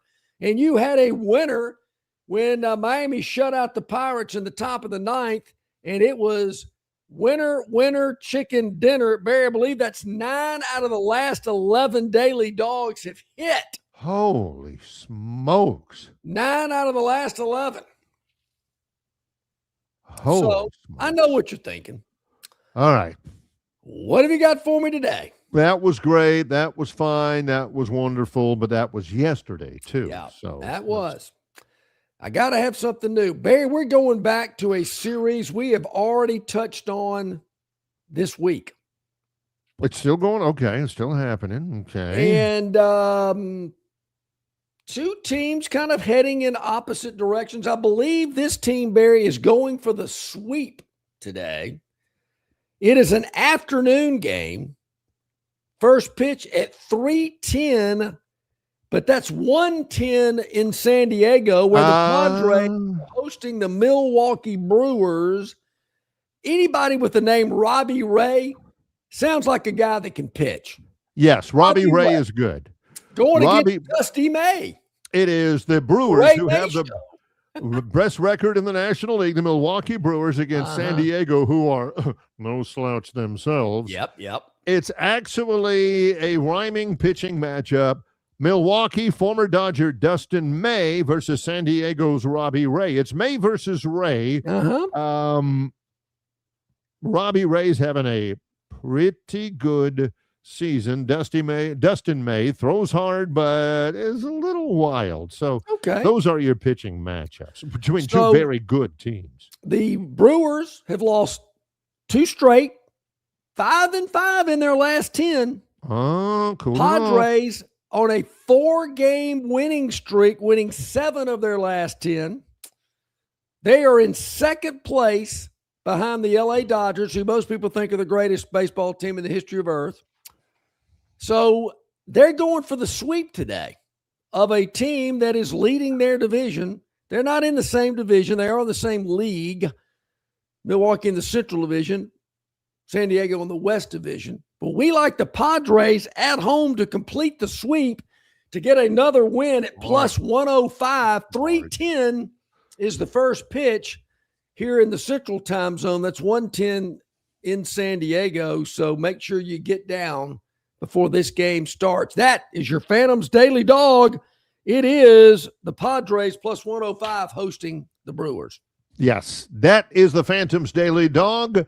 Let's take another break. Coming up, hopefully in just a little while, the Gurn Jr. Victoryland 777 topic wheel. Not totally sure, but we've got more to come in just a moment. It's Longshore and McKnight in association with Yellowhammer News, presented by Bud Light. Known by avid golfers as one of the most beautiful and challenging stops on the Robert Trent Jones Golf Trail, Cambrian Ridge in Greenville lies just 40 miles from Montgomery. It is well worth the ride for any golfer looking for 27 holes of jaw-dropping golf. The greens have been redesigned to accommodate the higher green speeds associated with their installation of the latest generation of ultra-dwarf Bermuda grass. Cambrian Ridge offers a fully stocked pro shop with all the latest equipment and apparel. Great food and beverages in the clubhouse can be enjoyed both before and after your round. Get your group together and hit the trail. Go to rtjgolf.com/Cambrian Ridge for tee times and more information. Phoenix Physical Therapy is ready to help patients recover, recharge, and rise. They develop a customized therapy plan for each patient to get them back to enjoying their favorite activities. Their experienced team is committed to providing exceptional care in a professional environment. Whether you're looking to prevent or treat an injury, recover from a recent illness, or recuperate from surgery, schedule an appointment with one of their clinics and take advantage of physical therapy, athletic training, workers' comp, and employer solution services. Get back in the game, get back to work, and get back to life with Phoenix Physical Therapy. To find a location near you and to schedule an appointment, go to phoenixphysicaltherapy.com. That's phoenixphysicaltherapy.com. Hey, you want your property looking its very best this spring and summer, and River Region Straw has premium long needle pine straw to make that property pop. You're not buying sticks, stems, or pine cones. You're buying premium long needle pine straw from River Region Straw. Kenny and his staff have access to the best pine straw in the region, full of color that will last all season long. And now River Region Straw has a fourth location in Chelsea on Highway 280 to go along with their locations here in Montgomery, Prattville, and Auburn. No order is too big or too small, from a few bales to an 18-wheeler trailer load. To get your River Region Straw, drop by any of their 4 locations or give Kenny a call or text today, 669-5959. That's 669-5959, and have the best-looking property this spring and summer with straw from River Region Straw. Okay, about 26 minutes to the top of the hour here with Longshore and McKnight. Hey, go ahead and hit that like button and subscribe button. You won't miss any content. You'll get instant notifications of everything that's happening with the show. Facebook, YouTube, Instagram, Spotify, X, iTunes. It's all there. You can check it out at yellowhammernews.com on their Facebook page as well. Run it through your Bluetooth in your vehicle. Watch it, listen whenever you like. We lay it down live 7 to 9 each and every weekday morning. And we have a lot of people that take advantage of that time slot, watch us live and communicate with us via the River Region Straw chat line. We really appreciate that. And just want to make sure that you know all the ways you can check out what we do. All right, so yesterday I mentioned there was some college football talk. We talked about Joel Klatt's rankings, preseason college football rankings. Here's another one, Barry, that caught my attention. And it caught my attention because of, well, some teams that were mentioned and some teams that were not. Yeah. And it was, I'm glad I had a little extra time for lunch yesterday, because after Joel Klatt gave his top 25, Colin Cowherd, who was actually a guest on our radio show at one point in time years ago. Oh, loved him. Yeah. Yeah. He was at ESPN and he was on our radio station at one point. I think you knew somebody that worked for Cowherd, and they set it up. Yeah. And Colin came on with us multiple times. Oh, yeah. I've always liked him. I always liked the show. And there again, I usually enjoy a nice lunch and have him on in the background. Some things I'm, not overly interested in, like, Major League Baseball talk, which you don't do a lot of. Yeah. Maybe that's why I like it. But anyway, used to have a guy named Chad Scott who used to, who I knew, who used to work on local radio sports talk in Auburn until he was slightly disrespectful to the mustache of one of his co-hosts and everything, and he ended up being an executive producer for the Cowherd Show, and I knew him. And Barry actually heard him say that live on my radio. And you stayed on the interstate? You did not jet out into the shoulder or anything? Yeah. So it was slightly disrespectful there, but yeah. It had to get control of the car. All right, so Colin yesterday, Barry, revealed his top 2 teams in each division of the NFL. Top 2. Okay. And I thought they were kind of interesting. We'll start with the AFC Eastern Division, where he, like most people, think the Buffalo Bills are the top team in that division. Okay? Most people think they're going to go play in the Super Bowl, maybe even win it. Obviously, Barry, the New England Patriots have strengthened their wide receiver room because he has them as the number 2 team in the AFC East. I like them. I love their quarterback, Drake May. Yeah. Former Alabama commit. They claim him. That's true. So the AFC East is also the Jets and the Dolphins, I believe. Mm-hmm. Not expecting much out of them. All right. Any disagreement? You okay with that? Yeah, the Dolphins are going to be putrid. They got a brand new head coach. They fired the other guy who wore the capri pants. Jeff Hafley is the new guy. I'm not expecting anything. Me either. Jets, but the Dolphins are going to be straight up bad. Yeah, I think so. All right, in the AFC Northern Division, his top 2 teams. Number 1, the Baltimore Ravens. Love that. They've got a new coach. John Harbaugh is gone. I don't know why. I was shocked by that. But Jesse Minter has been a coach for a long time. You talk about stepping into a great situation. Yep. You got Lamar Jackson. Hopefully he's healthy again. Titans are idiots for getting rid of Derrick Henry when they did. Solid defense. The Ravens are made. Yeah, they're going to be good. They're going to be good. Number 2, and I think this is by default because the other 2 teams in this division are not going to be any good. He has the Cincinnati Bengals at number 2. Ooh, really? Doesn't think Pittsburgh's going to have much, nor does he believe in Cleveland. I got to go Cleveland in that one. I got to go Cleveland. I think it will be one of the great bounce back stories is going to be in Cleveland, and it's going to be Deshaun Watson. They got some good stuff for the defensive end, Myles Garrett. I like Cleveland. I'm not to win the division, but I like Cincinnati for sure. Now, this one might get a little comment from you. Okay. The AFC South. Colin Cowherd, AFC South. At number 1, the Houston Texans. Houston Texans. Big D'Amico Ryan fan. So am I. So is Jeff from Billingsley, who famously called him Demico one time. And they went on a good streak last year. Defense, solid.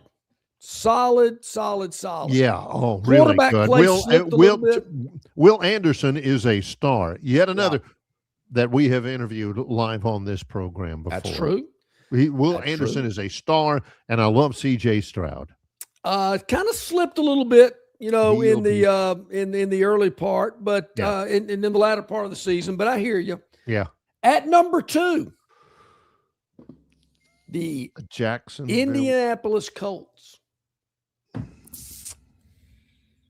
Indianapolis Colts. And he talked about the Jags and their win-loss record last season and talked about some of their key players. Just doesn't feel like they've got it to make it 17 weeks to take the number 2 slot. That's the Texans, the Colts, the Jags, and the Titans, I believe, are in that division. That one surprised me.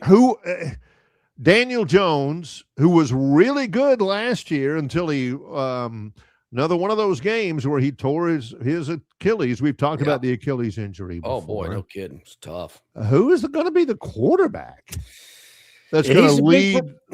He's a big proponent of, quarterback play takes you long in the NFL. You got to have a good one. Obviously, he doesn't believe in maybe a team he talks a lot about in the AFC Western Division. He's got the number 1 team there is the LA Chargers, who had a pretty good season last year. Like him. Like their quarterback. Needs a little help around him. Yeah. Running back Kimani Vidal, former Troy Trojan out there. That's true. And Najee Harris. Yes. Former Steeler. Yeah. At number 2, the Kansas City Chiefs. We know the Raiders aren't going to be one of the top 2 teams, but what about the Denver Broncos? Interesting stat he threw out there, Barry. Doesn't feel like they can do it again, cannot replicate it again in 2026. The Broncos trailed in 15 games last year. They won 14 of the 15. Doesn't think that's all that matters other than covering? Is winning the game? If you want to finish in the top 2 slots, I think it does. This is also something I like Denver. Are they better than Kansas City? Again, they were better than last year. Yeah, maybe older. Kansas City's old. They're an old team. Yeah, they are. But you look at all the people who are ranking quarterbacks, Dak Prescott, number 5, Josh Allen, number 1, Why isn't anybody just absolutely tooting the horn of Bo Nix as one of the top? They're talking about great young quarterbacks, this and that and all this, and Sam Darnold and nobody's giving Bo Nix. Bo Nix is a franchise quarterback. Yeah. I think the Broncos are going to be outstanding. And he loves Bo Nix. He talks a lot about him, but not enough to put him in the first 2 slots. Over to the NFC, Barry, the NFC Eastern Division. He has number one in that slot, the Philadelphia Eagles. Hard to argue. They've been pretty good over the years. Despite their quarterback play, they've still been pretty good. And Jalen Hurts has been like number 17 quarterback in the NFL. All he's doing is winning, man. Yeah. Could he win in Carolina? Could he win in Arizona? No. Could he win in Las Vegas? Probably not. Probably not. Number two, this kind of brought a smile to my face. Because it's not the Dallas Cowboys, it's the New York Giants. They're loving the fit of John Harbaugh with the Giants. Is Jackson Dart going to be the guy that's going to take them there? That's a good point. He's injury prone. Yeah. The New York media is going to be predisposed to getting on his behind because he's come out as a Trump fan and all this kind of stuff. So if it's the first time he messes up, Jameis Winston as the backup. Ooh, is Cam Scatterbo 100% at running back after breaking his leg? Has Jameis Winston been in the league? Like 15? That guy's been like 11. But he's also he's been around a little bit. He's played for a few franchises. Yet another Heisman Trophy winning quarterback that has been kind of a bust. So you stay in the league that long, I'll be a bust. I'm in. Yeah. Yeah, true. Drawing a check, got the NFL pension, not getting I'm a bust. hit. Yeah, sure. I'm in. Sign me up. Yeah. All right. All right, okay. NFC Northern Division, Barry. A lot of people, I get it. The Detroit Lions, there again, Barry, they got to deliver. They're kind of like Oregon. You get there, but you fizzle out like A&M. The time is now. Jared Goff isn't getting any younger. They have spent boatloads of money to make sure that Jahmyr Gibbs is happy. Jahmyr Gibbs is a fantastic player, former Georgia Tech running back.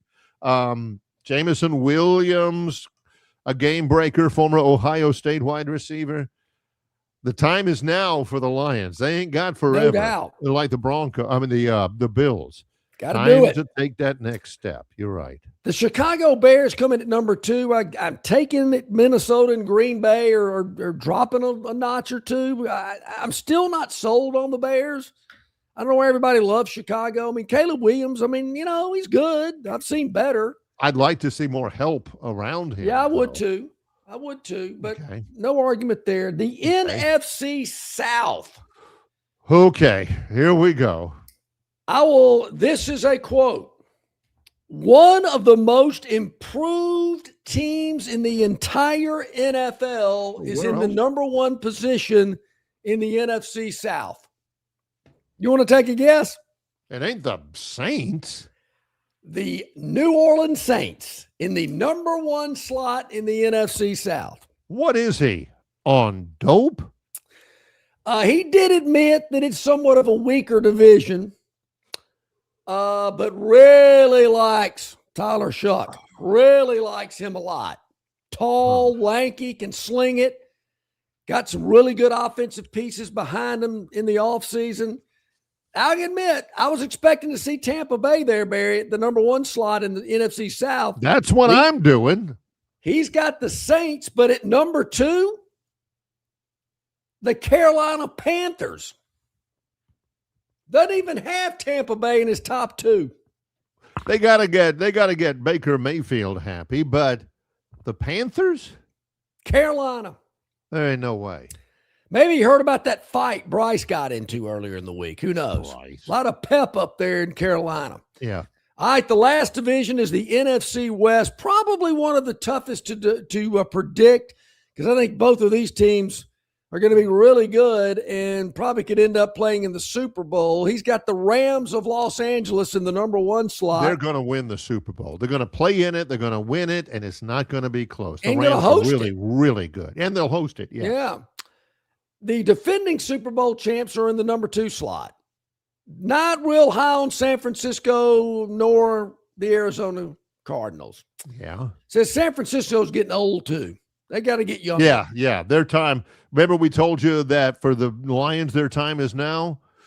For the 49ers, their time was like last year or the year before. I got to tell you, I mean, I whipped my head around real quick when he said Saints in the number 1 slot. Showed some film on them, talked them up. Kidding me. I thought, man, now but see that, and he did say their schedule. He kind of took a little shot at them with their schedule, and I went, now wait a minute, I don't see it the same way you do. Talking about Cowherd, because I know early in the NFL schedule the Saints are having to go on the road and play some pretty tough opposition. You're asking who are they playing? I'll let you know. They go first game at Detroit. Second game 0-1 at Baltimore. How about those two? They can be 0-2 before they get back to host the Raiders at 3:25 on the 27th of September. I think the Saints will be better, but come on. They've got to split. Those first don't give two, me Alvin Kamara. Got to split.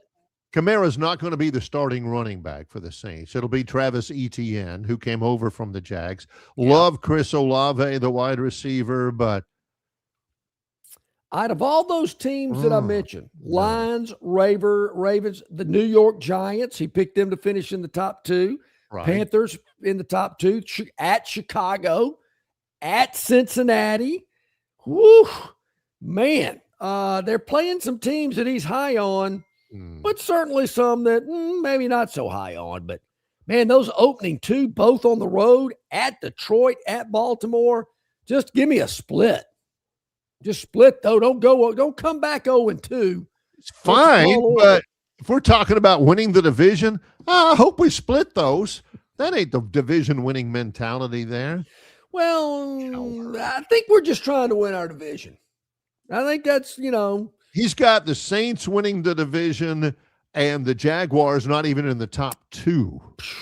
Yeah. Wow. You got to be kidding me. Okay.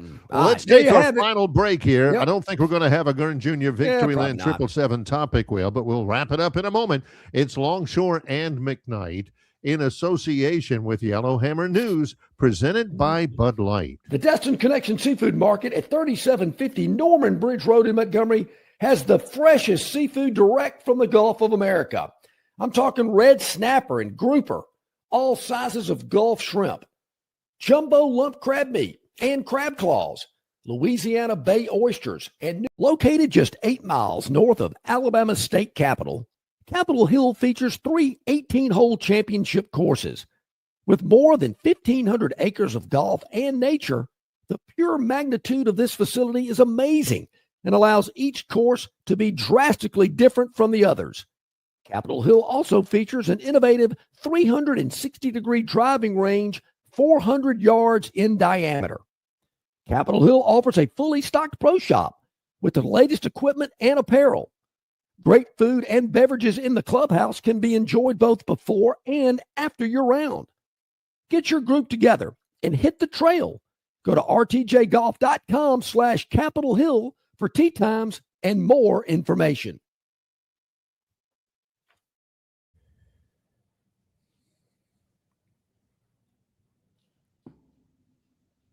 Okay, back at it here, about 8 minutes or so till the top of the hour here with Longshore and McKnight. Some NFL talk today, some college football top 25 talk as well, but things are going to really start heating up a little bit because scrimmages are about to take place. We're going to hear some things. We're going to get, some stories, some nuggets, some info about what actually happened. So maybe there'll be a little bit more excitement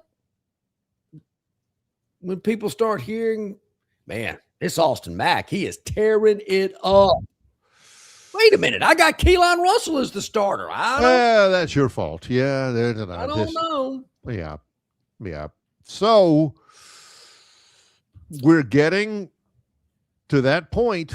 Troy has the day off today. They're not, not the day off. They're not They're not practicing, but they've got stuff going on.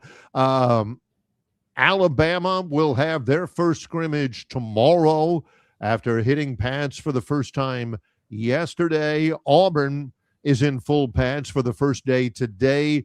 Their scrimmage will be coming up on Friday afternoon. Plenty of different storylines. I mean, Auburn's quarterback is set. The word is that Byron Brown looks large and in charge. The offense, he has full command of it, looking very good. Alabama, they got two quarterbacks that are probably looking pretty good, but they're going to have to start maybe after this first scrimmage, getting somebody ready to open the season. Now, not name a starter, John, but somebody's going to have to start getting more first-team reps. Yeah. Somebody's going to have to start getting more snaps with the first team because they're likely going to be the ones that are going to be playing with the first team, and you're going to start noticing, hey, this guy's evidently taking the lead because he's out there running with the ones. It ain't happening yet. But it's going to happen. Barry, what I'm really looking forward to finding out is after, usually the case is after a scrimmage, a little more physical, you've exerted a little more energy and effort than you would maybe in a regular practice. Most teams take the next day off, a little rehab, a little relaxation, a little just relaxing, catching up on some sleep. Let your muscles, heal a little bit. Yeah. So what's the plan at the Marriott Saturday?